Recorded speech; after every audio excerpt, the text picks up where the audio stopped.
नमस्कार, capital TV Uttar Pradesh देख रहे हैं आप और मैं हूं आपके साथ शिवानी रतूड़ी। बिहार विधानसभा चुनाव के पहले चरण की वोटिंग आज शुरू हो चुकी है। भाषणों और रैलियों द्वारा दूसरे चरण की तैयारी भी नेताओं द्वारा शुरू की जा चुकी है।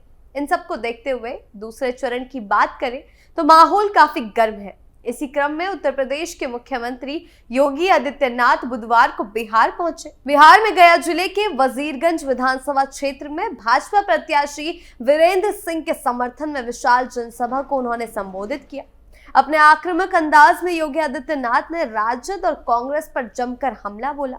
उन्होंने बिहार में भाजपा नीतीश नेतृत्व वाली एनडीए सरकार की उपलब्धियों को गिनाया है। उन्होंने कहा है कि 2005 के पहले का बिहार अपराध, जातीय संघर्ष, माओवाद और नक्सलवाद की आग में झुलस रहा था।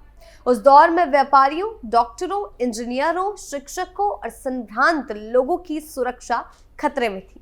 हर दिन अपहरण और हत्याओं की खबरें आती थी। योगी ने आरोप लगाया कि लालू प्रसाद यादव के शासन में 60 से अधिक जातीय नरसंहार हुए, जबकि 30,000 से ज्यादा अपहरण के मामले दर्ज हुए। उनका कहना है कि उस दौर में जंगल राज ऐसा था कि बिहार के लाखों लोगों को अपनी सुरक्षा और रोजगार के लिए राज्य छोड़कर गोरखपुर, वाराणसी और यूपी के अन्य इलाकों में बसना पड़ा। योगी ने कहा कि नीतीश कुमार के नेतृत्व में पिछले 20 वर्षों में बिहार ने वो दौर पीछे छोड़ दिया है। सुशासन की मजबूत नींव रखी जा चुकी है। अब बिहार में रोड, रेल, एयर और यहाँ तक कि वाटरवे कनेक्टिविटी भी विकसित हो रही है। किसानों के उत्पाद और बिहार का प्रसिद्ध मखाना अब जल मार्ग से दुनिया के बाजारों तक पहुंचाया जा रहा है। ये बदलाव केवल शासन की नीयत और नीति से आया है। उन्होंने साफ किया अपने भाषण में गया की ऐतिहासिक और धार्मिक महत्व पर भी बात की। योगी बोले कि गया की धरती ज्ञान, मुक्ति और अध्यात्म की धरा है। सनातन धर्म की परंपरा में ये माना जाता है कि स्वर्ग लोक के पितृ भी गया में आकर तृप्त होते हैं। इस पवित्र भूमि से आज मैं आप सबसे आग्रह करता हूं कि बिहार को फिर से उसके गौरवशाली अतीत से जोड़ने के लिए एनडीए की सरकार को मजबूत करें, ऐसा सीएम योगी आदित्यनाथ का कहना है। योगी ने कहा है कि कांग्रेस और राजद जैसी पार्टियां हिंदू पहचान और आस्था के विरोध में खड़ी रही है। उन्होंने कहा है कि हर सच्चा भारतीय भगवान राम को अपने पूर्वज मानता है, लेकिन जब राम मंदिर का मुद्दा उठा था तब कांग्रेस, सपा और राजद ने उसका विरोध किया। सुप्रीम कोर्ट में कांग्रेस ने कहा कि राम हुए ही नहीं। जैसे लगता है कि कांग्रेस का ही खानदान पैदा हुआ और बाकी कोई नहीं। ये लोग राम, कृष्ण, विष्णु जैसी देवी देवताओं तक को नकारते हैं। ऐसे लोगों को हिंदू समाज को भी नकार देना चाहिए। उन्होंने आगे कहा कि राजद ने राम मंदिर के रथ को रोका था और सपा ने अयोध्या में राम भक्तों पर गोलियां चलवाई थी, लेकिन भाजपा ने वादा निभाया। अयोध्या में भव्य राम मंदिर बना, काशी में विश्वनाथ धाम का पुनर्निर्माण हुआ और मथुरा, वृंदावन में भी तीर्थ विकास के काम चल रहे हैं। पहले समाजवादी लोग हमारे पैसों को कब्रिस्तान की बाउंड्री खेलने देते थे। हमने वही पैसा मंदिरों और तीर्थों के सौंदर्यीकरण, श्रद्धालुओं की सुविधा और गरीबों के कल्याण में लगाया। योगी ने विकास और विरासत दोनों का संतुलन गिनाते हुए कहा है कि आज बिहार में NIT, IIM, AIIMS, engineering college और मेडिकल कॉलेजों की लंबी श्रृंखला है। बिहार का नौजवान आज फिर अपनी मेधा और क्षमता से देश दुनिया में पहचान बना रहा है। प्रधानमंत्री मोदी ने 11 वर्षों में विकास और विरासत दोनों का सम्मान किया है। राजद और कांग्रेस पर निशाना साधते हुए योगी ने कहा है कि वही लोग हैं जिन्होंने पहले पशुओं का चारा खाया और अब अगर मौका मिला तो गरीबों का राशन खा जाएंगे। ये लोग जो राम के नहीं, वे हमारे किसी काम के नहीं। जो रामद्रोही है वो समाज और देश का भी विरोधी है। रामद्रोही कभी राम राज्य नहीं ला सकता, वो सिर्फ जंगल राज ही वापस लाएगा। योगी ने साफ कहा कि जिस बिहार ने देश को डॉक्टर राजेंद्र प्रसाद, लोकनायक जयप्रकाश नारायण और जननायक कर्पूरी ठाकुर जैसे महापुरुष दिए, वही बिहार कभी पहचान के संकट में कैसे आ गया? इसका कारण कांग्रेस और राजद की नीतियां हैं। उन्होंने कहा कि इन दलों ने बिहार को लूटा, युवाओं से रोजगार छीना, किसानों को आत्महत्या के लिए मजबूर किया और गरीबों के हक का पैसा परिवार के विकास में लगा दिया। नतीजा ये हुआ कि नक्सलवाद, माओवाद और माफियावाद का बोलबाला हो गया। बेटियों की सुरक्षा खतरे में थी और सत्ता के समांतर माफिया की सरकार चलने लगी थी। उन्होंने यूपी का उदाहरण देते हुए समझाया कि सपा और राजद में कोई फर्क नहीं है। योगी ने कहा कि लखनऊ में सपा शासन के दौरान एक माफिया ने गरीबों और सरकारी जमीन पर 4 किले नुमा मकान बना डाले थे। हमारी सरकार बनते ही मैंने बुलडोजर चलाने का आदेश दिया। हमने उस जमीन को खाली करवाया और वहीं गरीबों के लिए आवास बनवाया। बहनों और भाइयों, पहले कांग्रेस ने, फिर आरजेडी ने यहां लूटा,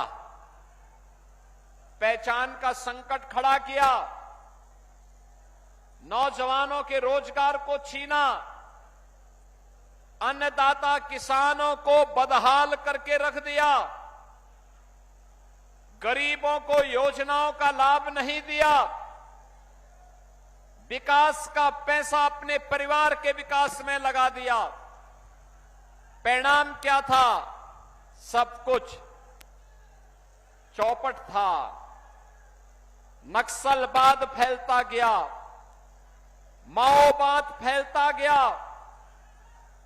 माफियावाद फैलता गया और सत्ता के समानांतर माफियाओं की सरकार चलने लग गई। बहनों और भाइयों, जिस बिहार ने भारत को नेतृत्व दिया था, कांग्रेस और आरजेडी ने उस बिहार के सामने, उस बिहार के नौजवानों के सामने, बिहार के नागरिकों के सामने पहचान का संकट खड़ा किया।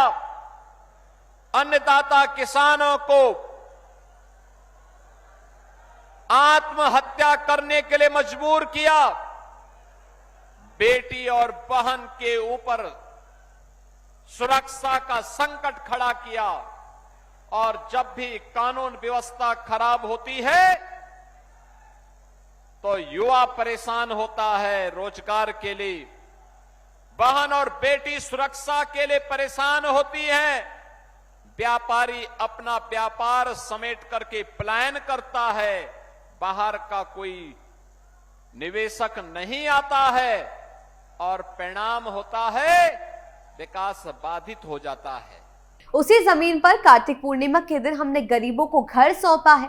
सपा जो उत्तर प्रदेश में करती थी, वही काम बिहार में राजद और कांग्रेस करती है। इनका इलाज केवल एनडीए है, ऐसा योगी आदित्यनाथ का कहना है। योगी ने सीधा सीधा भीड़ को चेताया कि जो लोग जाति और धर्म के नाम पर समाज को बांटते हैं, वो बिहार को कभी आगे नहीं बढ़ने देंगे। जब भी समाज बटेगा, वो कटेगा। इसीलिए एकजुट रहना जरूरी है।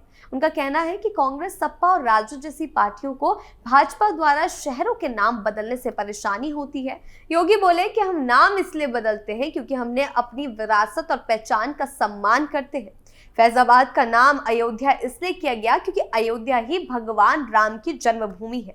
फैजाबाद विदेशी आक्रांताओं की याद दिलाता था। उसी तरह प्रयागराज का नाम मुगल काल में इलाहाबाद कर दिया गया था। हमने उसे उसके असली नाम से जोड़ा। जो अपनी जड़ों से कटता है वो आगे नहीं बढ़ सकता। योगी ने साफ कहा कि भाजपा की डबल इंजन सरकार सिर्फ नाम नहीं, काम भी करती है। उनका कहना है कि आज उत्तर प्रदेश में सुरक्षा, सड़कें, निवेश और रोजगार चारों दिशा में काम हो रहा है और यही मॉडल बिहार में भी लागू हुआ है। एनडीए की सरकार ने विकास को नई दिशा दी है।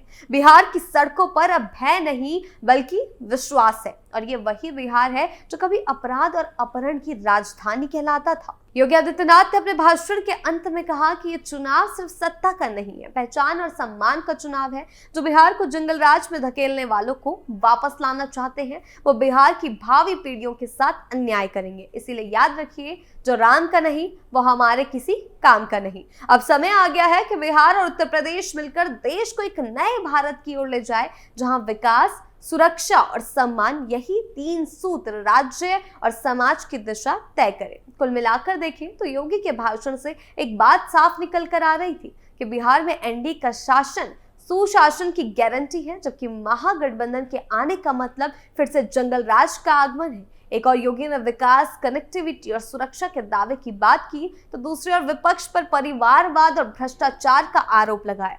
योगी ने कहा कि बिहार का भविष्य उस दिशा पर निर्भर करेगा जो जनता 6 नवंबर को यानी कि आज तय करेगी। उन्होंने लोगों से आह्वान भी किया है कि बिहार को दोबारा अपराध और अराजकता के उस अंधेरे में नहीं लौटना चाहिए, विकास की रफ्तार को आगे बढ़ाना है। और यानी कि सीधा सीधा बिहार की जो सियासत की गर्मी है वो यूपी में भी सुनाई दे रही है। जो विरासत हमें मिली है उसका सम्मान करते हुए आगे बढ़ना ही सच्ची राजनीति और सच्ची देशभक्ति है। बिहार में पहले चरण की वोटिंग आज जारी है। दूसरे चरण की वोटिंग 11 नवंबर को होगी और रिजल्ट 14 नवंबर को आएगा। योगी आदित्यनाथ सहित कई बड़े राजनीतिज्ञों ने धुआंधार रैलियां की है। उसका असर चुनावों में जल्द देखने को मिलेगा, ये भी तय है। और सीधा सीधा बिहार की गर्मी यूपी में देखने को मिल रही है।